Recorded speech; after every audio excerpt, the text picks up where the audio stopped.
তীব্র বৃষ্টির মধ্যে রানাঘাট পৌরসভার উদ্যোগে দেবীপক্ষের মহাতৃতীয়ার শুভক্ষণে রাজ্য পৌর ও নগর উন্নয়ন দফতরের আর্থিক সহযোগিতায় রানাঘাট কোর্টপাড়া অবকাশ পার্কের সামনে শ্রী শ্রী রামকৃষ্ণ দেবের স্মৃতি বিজড়িত চূর্ণী নদীর তীরে নব সৌন্দর্যায়ন প্রকল্পে কথামৃত পার্কের শুভ উদ্বোধন অনুষ্ঠান অনুষ্ঠিত হলো।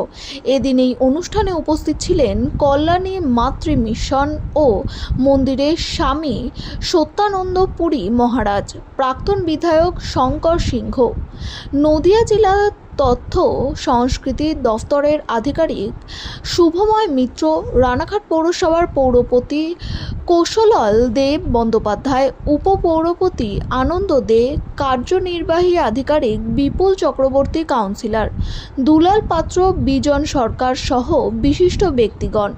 এদিন প্রাকৃতিক দুর্যোগকে উপেক্ষা করে অনুষ্ঠান অনুষ্ঠিত হয়।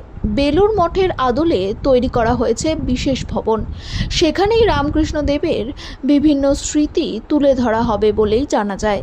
এদিন এই অনুষ্ঠান উপলক্ষে চূর্ণী নদীর আরতিও করা হয় মিশনের তরফে। যদিও সর্বস্তরের শিল্পীদের সমন্বয়ে বসে আঁকো অনুষ্ঠানের আয়োজন করে পৌরসভা। উন্নয়ন দপ্তরের অর্থানুকূল্যে মমতা বন্দ্যোপাধ্যায়ের আমাদের যে উন্নয়নের প্রকল্প তারই একটা প্রকল্প আজকে উদ্যান হলো কথামৃত পার্ক। সেটা রানাঘাট চূর্ণীর বুকে সুন্দর পরিবেশের পার্ক হলো। রানাঘাটের ভ্রমণ স্থান হিসাবে এটা একটা সুন্দর দিকচিহ্ন নির্দেশ করবে।